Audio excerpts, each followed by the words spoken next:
Assalamualaikum warahmatullahi wabarakatuh. Kami dari kelompok abstraksionisme akan menjelaskan hasil kerja kami yang sudah kami cari di internet tentang apa itu abstraksionisme. Saya Anna Febriana Tarigan. Dan saya Dea Puji Lestari dari kelas 12 MIPA 4. Selanjutnya ada table of contents. Yang pertama ada pengertian seni abstrak, yang kedua asal seni abstrak, yang ketiga sejarah seni abstrak, yang keempat aliran abstraksionisme, yang kelima ciri-ciri seni abstrak, dan yang terakhir ada contoh seni abstrak dan pelukisnya. Pengertian seni abstrak. Seni abstrak merupakan sebagai ciptaan seni yang mengandung unsur garis, bentuk, dan warna yang sifatnya bebas atau tidak terikat dengan bentuk alam. Oleh Mike Susanto.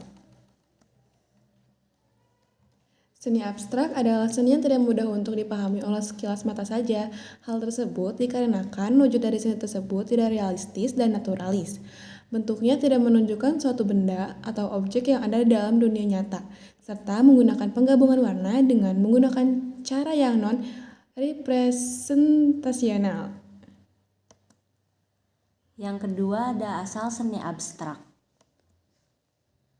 Lukisan abstrak dihasilkan dari bentuk imajinasi atau hayalan seni yang kemudian diterapkan oleh para seniman dalam mencari esensi bentuk dari bentuk benda atau objek yang asli dijadikan dengan wujud yang lebih unik. Bahkan lukisan abstrak sendiri tidak dapat dikenali meskipun dalam lukisannya juga terdapat di alam nyata. Lukisan abstrak terkesan sulit untuk diidentifikasi secara jelas karena lukisan abstrak menggambarkan suatu wujud yang tidak nyata atau natural, yang mana lukisan tersebut tidak menampilkan wujud benda atau objek aslinya yang dapat dilihat dalam kehidupan sehari-hari. Sejarah seni abstrak. Mengutip dari buku Hermeneutika, Estetika dan Religiositas, esai-esai sastra sofistik dan seni rupa tahun 2004, sejarah perkembangan seni abstrak bermula dari barat. Diperkirakan seni abstrak mulai dikenal di abad ke-19 di Eropa. Kemudian pada awal abad ke-20, seni ini mulai berkembang cukup pesat di Amerika Serikat. Pada awal kemunculannya, seni abstrak berhasil memunculkan aliran seni baru di barat, yang mana sebelumnya selalu berkutat pada aliran rasionalisme, empirisme, materialisme, serta realisme. Setelah seni abstrak makin dikenal, beberapa pelukis mulai beralih ke jenis seni ini. Seni abstrak sudah mulai terkenal pada kebudayaan yang terdapat di berbagai belahan dunia. Hal tersebut dikarenakan lukisan abstrak atau gambar sangat mudah untuk dibentuk tanpa harus menyesuaikan dengan bentuk atau wujud aslinya. Suatu lukisan atau gambar hanya dapat dibuat dengan menggunakan bahan-bahan yang sederhana, contohnya seperti arang, kapur, atau bahan yang lain.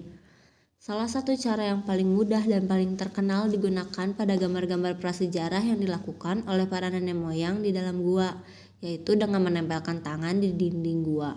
Kemudian, untuk warna yang dihasilkan yaitu dengan menyemburkan kunyah daun-daunan atau batu mineral yang memiliki warna.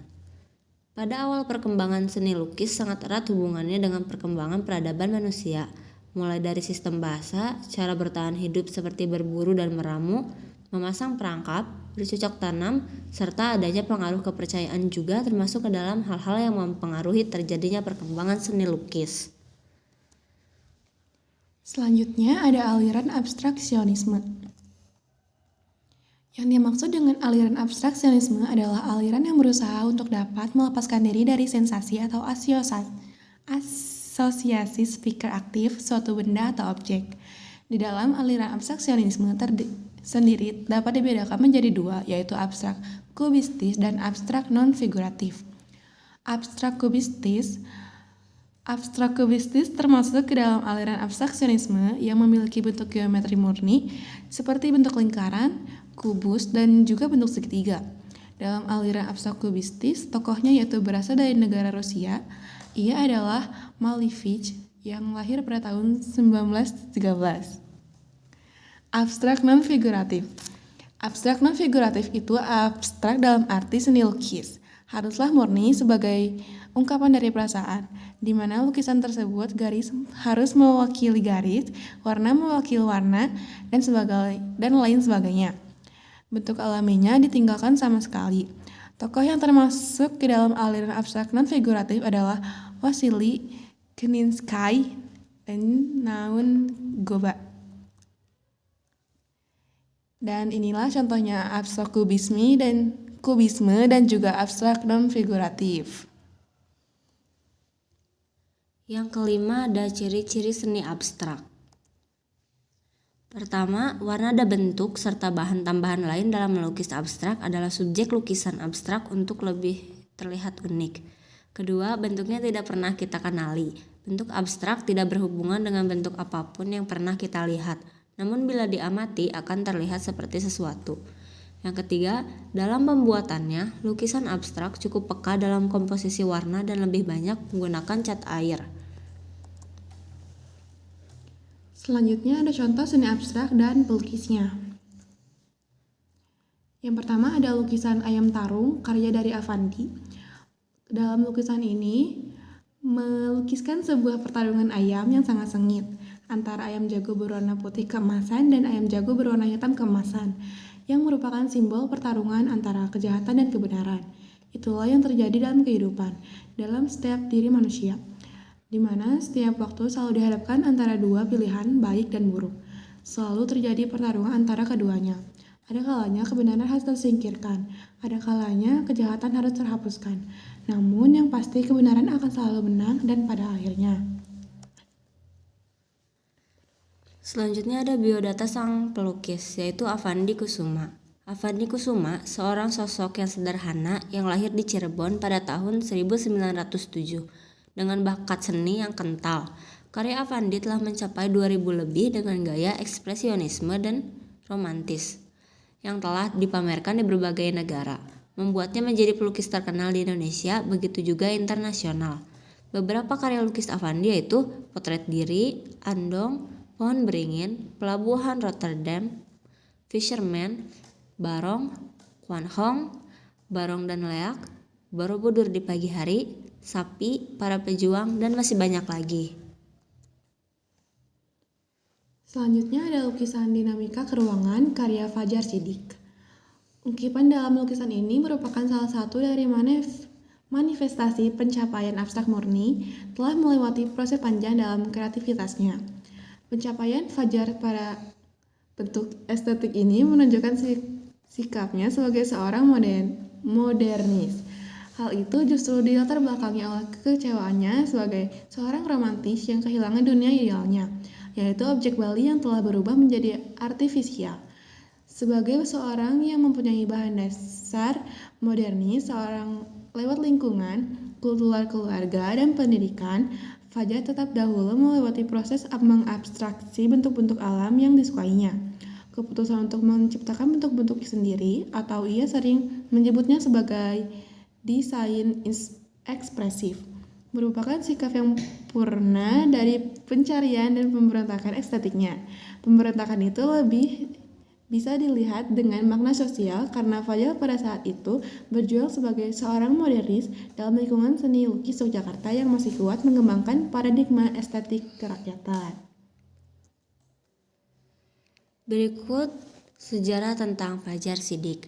Fajar Siddiq lahir di Surabaya pada tahun 1930. Berawal dari dia bermukim di Bali selama 4 tahun dari tahun 1957 sampai 1961 yang beraliran seni lukis realis. Sekarang beralih ke abstrak pada tahun 60-an, yang pada saat itu hanya melukis benda industri yang belum menjadi sebuah objek. Dengan bakat yang ia punya, ia menggali bakatnya dan mengembangkan corak lukisan abstrak dengan dinamika keruangan, menggabungkan bentuk kotak serta bulatan-bulatan yang menghasilkan sebuah karya lukisan yang elegan dan menjadi ciri khas dari karya seni Fajar Siddiq. Selanjutnya ada lukisan Garuda, karya dari Abbas Ali Basyah. Dalam lukisan berjudul Garuda, yang dibuat pada tahun 1969 ini, penerapan pola dasar geometrik untuk mengabstraksikan bentuk burung sangat dominan. Menjadi unik karena deformasi bentuk Garuda telah sedemikian jauh, sehingga yang lebih penting adalah ekspresi berbagai unsur visual yang ada. Warna merah dengan gradasi arah violet dan oranye memberi kekuatan sebagai latar belakang yang ekspresif. Bentuk burung muncul lewat konstruksi serpihan bidang dengan warna kuning dan hijau, diikat dengan tekstur dan goresan kasar yang menciptakan nafas primitif. Lukisan ini juga seperti karya-karya Abbas dalam periode itu, yang dipengaruhi oleh sumber-sumber visual dari berbagai patung etnis Nusantara. Sikap estetis Abbas tersebut merupakan perwujudan yang konkret dalam proses pergulatan mempertahankan nilai-nilai indigenous dalam terpaan gelombang budaya barat yang terbungkus dalam euforia modernisme